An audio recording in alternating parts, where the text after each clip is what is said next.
John Register, it is so good to have you. Welcome to the show. Thanks, Eric. I appreciate you having me on. This is funny. I feel like I've done this the last 6 weeks or so, but you are yet another guest that is somehow tied to Sylvie DeGiusto, one of the best, one of the absolute best in the business.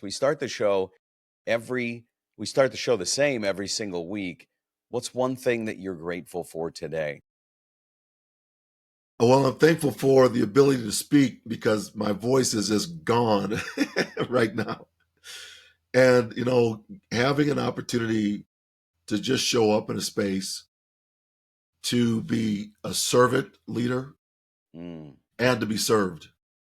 So that's, I think, are the greatest things. So there's a bit of humility that comes with that, as well as there is an offer to help others achieve what it is that they want for their greatness. I love it. One of the things you and I had the opportunity to meet, I was actually on a National Speakers Association call with you and Sylvie and another woman, and I was fascinated with your story. I was fascinated with your journey in particular from Olympic hopeful to Paralympic champion is really an incredibly inspiring one. Give us a little background on John Register and tell us that story if you would. Sure, thanks. Yeah, I was a world-class athlete, ran track for the University of Arkansas, became a four-time track and field All-American.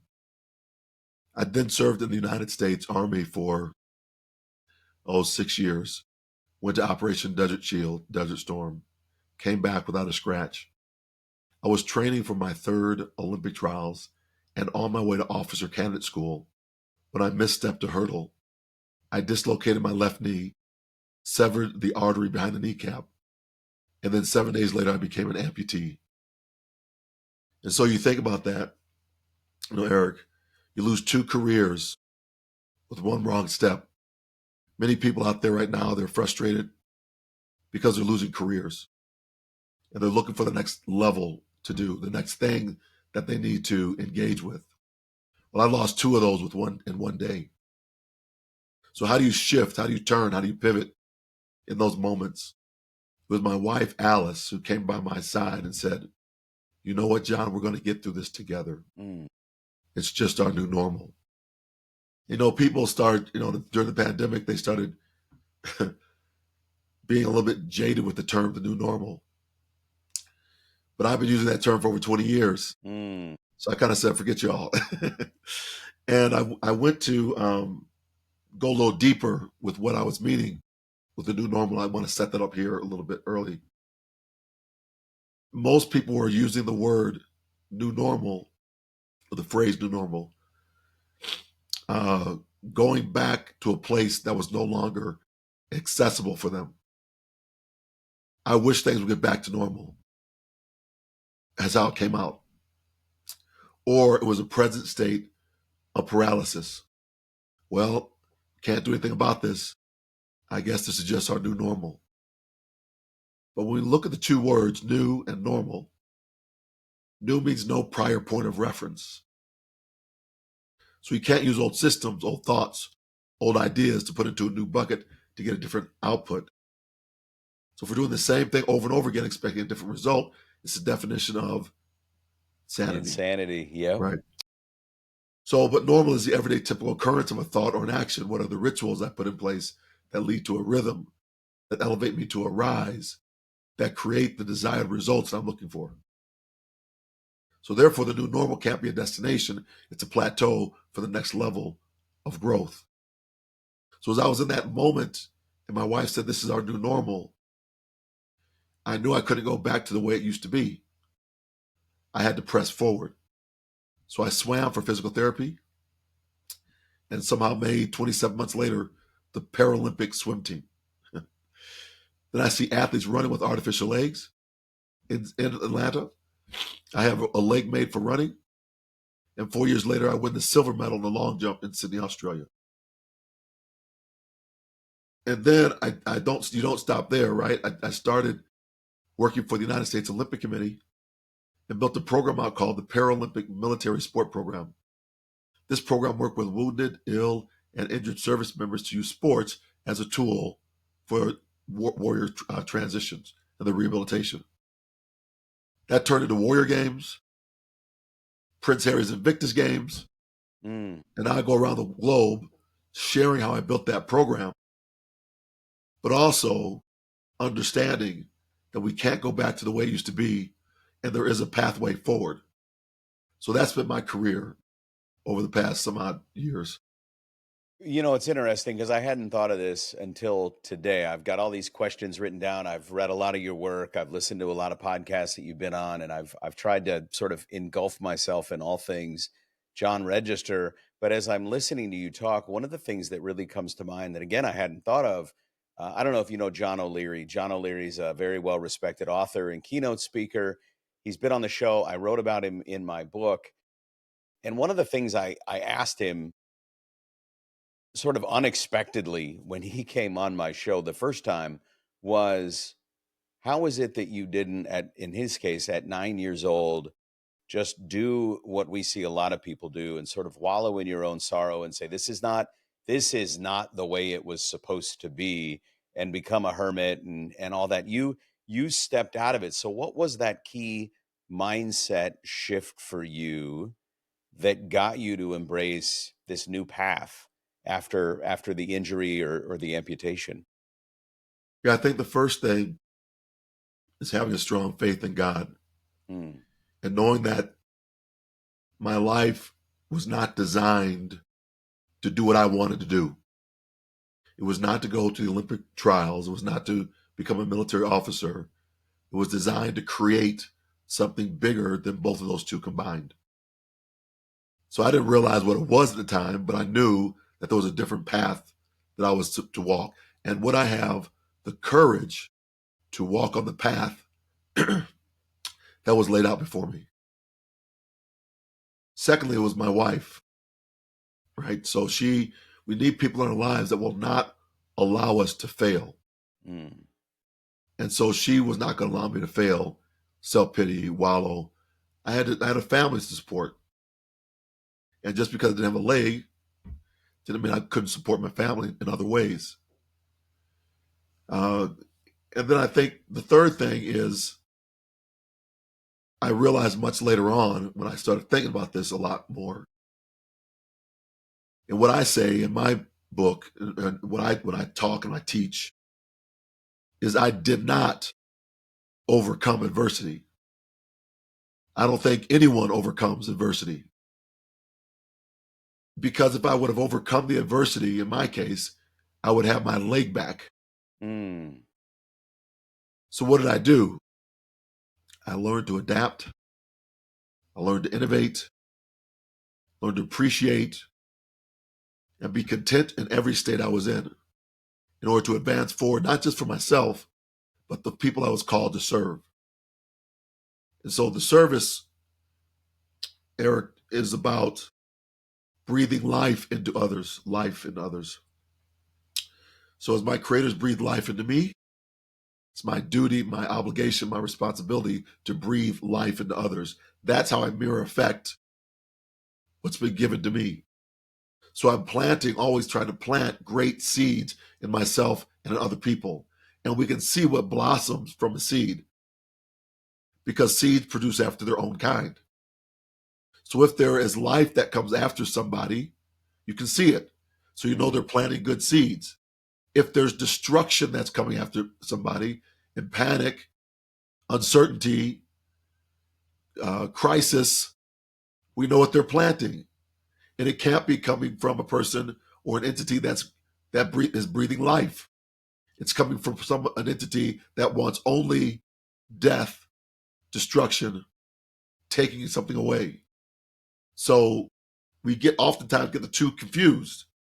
My God says, I've come that you might have life, have this life in abundance. But there is an enemy whose job is to come to kill, steal, and destroy. And we often confuse, why would God allow something like that to happen? Because we have free choice, right? So that is what I begin to talk about and how I breathe. My duty is to breathe life into others. And that causes, the inspiration causes motivation. Motivation in turn causes actions. Actions lead us to transformational results. And those results, they re-inspire us or allow someone else that's watching the process to catch the vision. I absolutely love this conversation. You're articulating so much of the way I try and live out my life in in a much better way than I often articulate it. The overcoming adversity piece was a really intriguing one. As I was doing my research in preparation for this conversation, I heard you talking about not having the ability to overcome. In your case, again, you'd have your leg back. I want to go back to something here in just a minute, specifically speaking to the unemployed, which we'll get to. But you talk about hurdling adversity. What exactly does that mean? So hurdling adversity is we all have barriers that are in front of us. In the shorter races, the barriers are about 9, 10 meters apart, men and women, and they're fixed. And a hurdler doesn't, they're not passive. We don't run hurdles. We don't jump hurdles. We attack hurdles. Mhm. So if there's a hurdle in front of us, the first hurdle must be attacked. And then we are into a rhythm, a momentum, and that momentum stays with inside. The only way you can get faster is by turning your feet over faster because the barriers are still there. So if you try to run too fast, you'll smash into a barrier. So you got to turn the feet over faster. So you're not increasing momentum, you are the momentum. So hurdlers are the momentum once they get up to speed, right? We're not trying to increase momentum. We're trying to increase rate, how fast we do something over and over again, but we're not trying to increase the momentum because we'll smash into the next hurdle. And then finally, the great hurdlers, they don't even look at the hurdles. Mm. They're focused on the finish line. They already know that there's a hurdle there. So they're looking 2 or 3 hurdles ahead, or the best ones, they're looking all the way down the track at the last hurdle or the finish line. So how can we get our vision up, stay tall enough to see the finish line, knowing that there are obstacles in our way, and we're so efficient, we're so great because we've done it so many times that we're clipping them right over the top of them. We're just sprinting the race. So I feel like I could go back 10, 15 minutes and start the show over again and listen to it from the framework of an unemployed person. You alluded to it now once or twice. I've talked about it. There's a large contingent, maybe it's AI, maybe it's just a natural progression of the economy doing what the economy does as it ebbs and flows. There are a lot of unemployed folks. I spoke to someone 2 days ago that has applied for 2,500 jobs, has gotten what he says near the finish line a couple of times. But what advice do you have for leaders who are facing unexpected setbacks and need to pivot with purpose, either um, uh, a need to downsize, being unemployed, looking for work, or anything for that matter? Yeah, I think the first thing is honor the space that you're in. And that's hard because we got Mm. bills. I get it. Yeah. And that can stress us out. But we need to honor that space. What are we learning from this time? What have we learned? Two, in that time, begin to assess your skill sets, begin to assess your philosophies that you've made over your career, because those will begin to give you a definition of who you are and what you might want to do later, because you might want to go in a total different direction. For me, I was working in associations, the nonprofit world. The Olympic Committee is a nonprofit, the military, government technology. And I decided to become a professional speaker because I had some systems that I built along the way that served me when I was working those other jobs that kept me focused. So now I take those and I teach those to other people. It's not that you have to use my system, but you need some type of system. And as you go through it, this is hard work. And oftentimes, Eric, we begin to think that just because I do hard work, I should be rewarded at the other end of it. And that's not the case. Because as I was teaching a group last night, if you look at a quadrant, 4 quadrants, No, I guess 4 is a quadrant. You have the first bucket is hard work, high output. Second bucket is hard work, low output. Third bucket is low work, high output. Fourth bucket is low work, low output. So at least 4 quadrants of this. And yeah, you can work hard but have a low output. You can be killing yourself trying to send all these resumes using AI. But if you slow down and you write the resumes yourself and send them off yourself, making a personal note, maybe you can't send out 2,500. Yeah. Maybe you can send out 25 strategically. Lower work, higher output, right? So I think that's, you got to figure out which bucket you want to be in. I know we don't want to be in the low work, low output bucket. We want to be in the low work, I think, low work, high output, because that means we built the system in place. And we're following that system because that system is yielding high results for us. Talk to me about, you talk in some of your keynotes, you emphasize what you call amputating fear. What are some of the common fears you see holding us back? And how do you coach people through that? Now, most people are afraid of being seen as something that they're not. So I need to be seen as the leader. And if I'm not seen as the leader, then what are the ramifications of that? People might not like me, trust me, move when I say move. And so we begin trying to assimilate power, aligning people around us, look like us, talk like us, think like us, so that we can control the dynamic. And we're not sharing power. What we're doing is we're elevating status. Mm. So somebody that we think might be beneath us, we might say, I'm going to elevate you a little bit over this other person. So we're shifting people's status, but not elevating them to a power position. And that's hard because we've been seen as the expert. We've been seen as the person that can get it done in our ecosystem. And now we're being seen as a failure. And you're not a failure just because you're unemployed. You're not a failure. But why? Who told you that? Who told you were a failure because you don't have a job right now? Who came in and told your psyche that?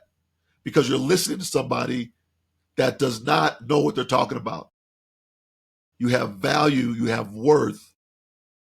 And so I chose to just do it myself, become a professional speaker. Your story, as I got to know you again through our conversations, through some research, it's one of resilience. We talked about how you've reinvented yourself a couple of times. How can organizations, how can a business leader create a culture that supports individuals in their own transformation? And maybe I'll give you a sort of a common phrase. If I'm a salesperson and I work for John, but my aspirational goals is a ridiculous analogy and I use it all the time. If my aspirational goals, John, are to be a greeter at Walmart, I believe you have 2 jobs while I work for you. A, to make sure that I am doing my job selling as to the best of my ability. But I believe it's also incumbent upon you to make sure that when I leave to become a greeter at Walmart, that I have all the tools necessary to be the best greeter at Walmart that there is in the planet. How can you create that culture to support people, again, as they leave whatever role to become a keynote speaker, as they leave to go be a greeter, whatever that is? How can we support them in a meaningful way? Yeah, great question. I think the first is meeting people where they are and understanding what they want to accomplish. Mm. So instead of assuming that we know where they want to be, we got to ask the question first. We build a pathway for them, to do that so that we can, if they're not strategically aligned in that example, you're saying, if their heart, their passion is not aligned with the work, do we help them get there faster? Mm. Because they're not passionate about what they're doing with us. If they're not passionate, they're not going to work at their most optimum if they want to be the greeter. Right? I shared what I want to do in my retirement picture with some of my team, and they just laughed. and it's a $60,000 mall train with me in my little engineer hat, little overalls, and run kids back and forth from one place to the next without any care, without any worry. I've already done my business and just look at and just inspire these kids. So it's not that we can't have these aspirations and dreams, but I think what we have to do is also understand there is a pathway for this. I would offer that you should be training people to take your job. You should be training people to take your job. How can you train somebody so much, or whatever job that's in their purview? I had a marketing person, a person who worked with me for PR, public relations, and trained up so well that when an opportunity came, I exited her from my organization and set her up with another organization where she was could thrive better, get more benefits, get more funding, more pay, and was happy to let her go, right? Because I wanted her to soar. But then I sat down in my own office and said, well, shoot, I don't have anybody promoting me anymore. That's out there. I got to do it. Thank goodness there was a thing coming out 2 years ago when that happened called ChatGPT. Yeah. So I learned that a skill for myself, and now ChatGPT has become my side companion, my advisor. And I know that sounds interesting and probably weird for some people that are out there, because we don't think about it in terms beyond of what we've heard from somebody else telling us about what it could do or what it can't do, or it's going to take over the world. No, what's going to happen is the people that are going to excel are the ones who are using the tool. And those that aren't using the tool are going to be so far behind that they're not going to be able to catch up. And here's what I mean by that. How many of us right now use a stamp and a letter to conduct our business? And not a lot of us. Not a lot. Not a lot. And how many of us use email to conduct our business, and LinkedIn? Absolutely. Probably the most of us. So letter writing or email is to letter writing as ChatGPT is to the search engine. You're just going to be behind, right? So I could do so many things with it, spreadsheets of talks. I listen to conferences. I want to do a whole workshop on this. When I go to a conference now, I listen in terms, or the speaker that's up there, in terms of prompts that I could use. So I'm listening for questions I can ask the AI to help my business do better for my client. And I ask for the antithesis. What's the argument against this? Tell me something. What are 5 questions that I did not consider as I'm thinking about building this article out? So it's an advisor. It's advisory intelligence, as Sonia Dumas says. It's interesting. I had a conversation. Actually, I'm going to lunch with him today. My wife and I were over at some friend's house. He says, have you had the ChatGPT AI conversation with your kids yet? And the way he sort of whispered it to me, it was almost like, have you had the sex talk yet? And I said, what do you mean? He says, well, ethics and morals and all this. And I use the analogy that AI will get you to the 20-yard line. Without John Register, AI is not going to get you very far. It's John Register that'll take you the other 20 yards. It's Eric Brooker that'll get me the other 20 yards. But to your point, what I said to him is, I'm old enough that when I was in college, this idea of the internet was starting to take shape. Absolutely, unequivocally, you could not use the internet as a source in any paper that you wrote. My son's 18. He can't write a paper without sourcing the internet now. So I believe what you're getting at is very similar. We're getting to a point where ChatGPT AI is going to be absolutely necessary. And I believe we have to adopt some of these new technologies, new advancements for the purpose of transformation. So I love that conversation. I'm actually going to lunch with him. I'm going to tell him in a couple of weeks, listen to this show, because John Register had good insight. Talk to me. You mentioned earlier some of the processes that you built when before you were a speaker, and now you go out and teach a lot of these. You have a 3R process: recognize the reality, relentlessly recalculate, and rigorously re-engage. I had to practice that one, by the way. Talk to me about the 3R process and a time in your life where that really made a difference. Yeah, you got to send those back to me. So the where I share that now is a revision. I'm sorry, a reckoning moment, a revision, and a renewal. Mm, So, and all that what you just said fits inside there. yeah. The reckoning happens or is hurdled, mindsets hurdled, these are all mindsets. It's hurdled when we realize we can't get back what we desire to have back after some type of trauma has impacted our life.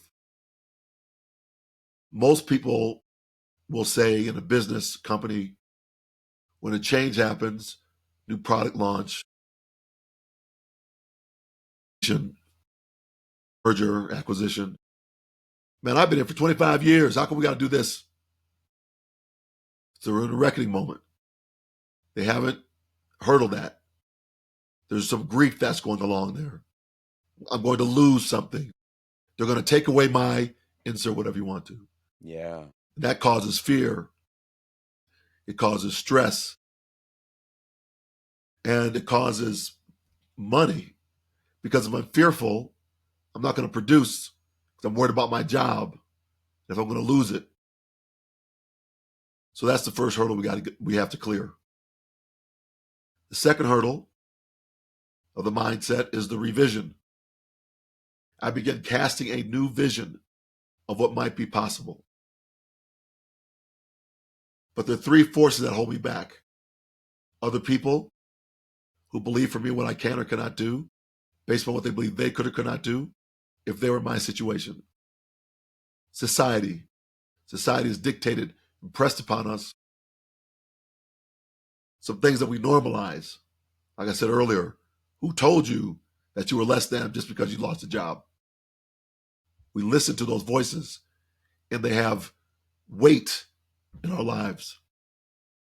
And third, I'm the one that has to commit to the hurdle. I've had the world's best hurdle coaches.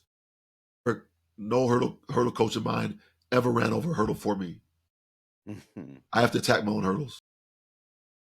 A hurdle is a commitment. And a commitment is once you run the hurdle, you can't go back and rerun it. You made a commitment. And we often confuse commitment with something that we can get back again. I can commit, but then I can uncommit. No, a commitment's a commitment, period. Full stop. That's the truth about a commitment. I'm sorry, folks that are out there, you can't go back on your commitments, right? Because you committed to that. So once you're committed, that means you've crossed a chasm. It is impossible to go back, and now you're in the renewal. And the renewal is hard because you had a rebirth at first. The rebirth means you have to begin to learn what will advance you forward because you made a commitment and you can't go back. So now you're in a space where you may have been the expert, you're no longer the expert. So I was an amputee. I was a world-class athlete running on two legs. I'm now an amputee. I don't even walk on two legs. Expert in one area, not an expert over here. So I have to give myself space and grace to grow so I can become the expert again. Many people aren't willing to do that. So they camp out with wanting to go back to the way it used to be, but they can't because the chasm has been crossed. The merger has happened. The restructure of the organization is done. And now you're sitting there with your hands folded, wishing you go back, unproductive, costing the organization money because you can't choose to do something different. But so And then, much of that, what's so interesting to me about that is so much of that is what we experience. The unemployed right now are experience. I've been unemployed. I'm sure you've been yeah, unemployed. We absolutely. we Yeah. we spend so much time in that moment of like, well, I just want to go back to the way that it was. I just want that steady paycheck versus that pivot that you're talking about. right? So that's realizing that we have something to offer, right? There's some value that we have that we've created along the way. That's why you need that silence to go into it. Resilience, and the word resilience, those 10 letters, embedded in the word resilience is the word silence. Mm. Got to hear our voice first. And so as you having given yourself space and grace to grow, you're trying to figure out and navigate as in doing. It's no longer you're visioning, you're actually executing. And sometimes you're going to win, sometimes you're not. Sometimes you're going to knock it out the park, sometimes you're going to swing and miss. So that's why you got to give yourself grace to grow in the process. And that equals our freedom, our liberation, our reward. But here's where leaders need to be. Remember, I said this is a growth mindset model, this RE power to the 3 action model. When we get to that reward, leaders must be looking for the next reckoning, actively looking for it. Mm. What's the next thing that's going to come up that's going to throw my organization off? You got to be scanning, just like a pilot in the air, scanning the horizon, making sure no other planes are around there. There's clear skies. So you got to look for the threat that's coming or the opportunity that's coming. But you're always scanning, you're always looking. You never rest. I feel like that's an area that I've struggled over the years. I think that's an area that a lot of us struggle over the years. We get over that hurdle and we take that deep breath on the inside. And to your point, there's another hurdle right around the corner and we're not prepared for it. And I think some of the we'll call it stumbling or falling that I've done over the years, and then I look back, it's like, man, I should have seen that coming. But to your point, I didn't prepare for that. There was no awareness on my end that there's another hurdle coming. I was going to ask you, and you're welcome to answer it if the answer is different, but if there's one message that you wish people would take away from your keynotes or today's conversation, but I'll tell you as we start to wrap up the show, that's the big takeaway for me thus far is there's another hurdle coming. And we as leaders, and I think of that as a husband, as a father, as a business leader, there's another hurdle coming. Yeah. If we are, if we're complacent and we're kind of coasting, that means gravity is bringing us down. Mm. We're maintaining a rate, speed, and there's no inertia pushing us forward. It's the gravity that's lowering us down. So we got to kind of continue to climb, put the motor on, get up to the next plateau for success. And I think what I always try to share with people is there are two paths you can take.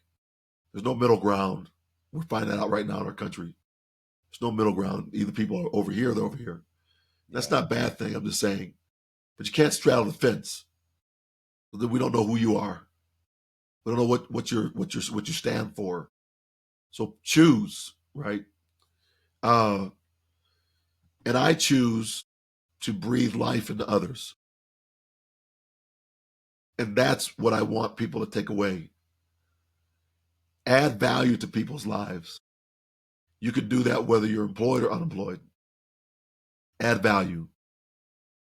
Elevate somebody else. Help somebody else. Be empathetic to other people. The things that are going on right now in the job market, people being let go without any empathy at all. They're Yeah. just showing up to their job. Their keypads don't work. The locks are gone. Can't go back and get their stuff from upstairs. It's done. That's not how we treat people or should treat people, right? Uh, it's just not. It's not the right thing to do. So we know there is a seed that's being planted that is producing that type of behavior. So I see you got to counter that with always doing something that is elevating humanity. Well, I'm not going to name names because it's not what I do, but a company just laid off 1,100 people this last week. And the way in which they chose to do that was tell everyone, whatever the day was, Monday's a work at home day, because what they didn't want was the drama. And then you get an email or a phone call from your boss. As we exit the show, I exit the show the same way I always do. I will ask you, you've done a ton of interviews, you get a lot of questions from folks after keynotes. What's one question that you wish people would ask you, but they don't? I think it's the questions, the flip of the question. What would you tell yourself on what you know now Mm. to your earlier self? But I don't like that question because I can't change anything about that person, because that person that I used to be would not have had all the experiences that I have up to this point to be informed to make that decision. But what I can do, what I love people to ask me, is if you look 20 years out from now, where do you see yourself? Who are you? What are your values? How are you showing up? And then come back to today and build the roadmap for it. Well, I can do something about that because I have runway for it. So I'm often about visioning what we want to see in our future and then call that back into our reality so we can begin planting the seeds to get us there. That's an interesting one. I think I've heard nearly all of them over the last 4.5 years, but I think that's a great way to end the podcast. We can't look back. We can't change history, but we can change or define or build the roadmap for the future. John, it was an absolute pleasure. Where can people find you? Where can they find your work? Yeah, thanks, Eric. The best way to find me is on my Beehive account. We're having conversations there. You can join our community. There's another platform that links into that as well. So there's workbooks and workshops and things. We do an executive training once a month when I have my voice, and and so you see this right there in my title, johnregister.beehive.com, BEEHIIV. So you can book me as a keynote speaker there. You can get some books and whatnot. But the most part is having the conversation with your fellow peers that are also leading high stakes transition. John, it was an absolute gift. Thanks again for coming on the show. Thanks, Eric. Appreciate it. Yeah. What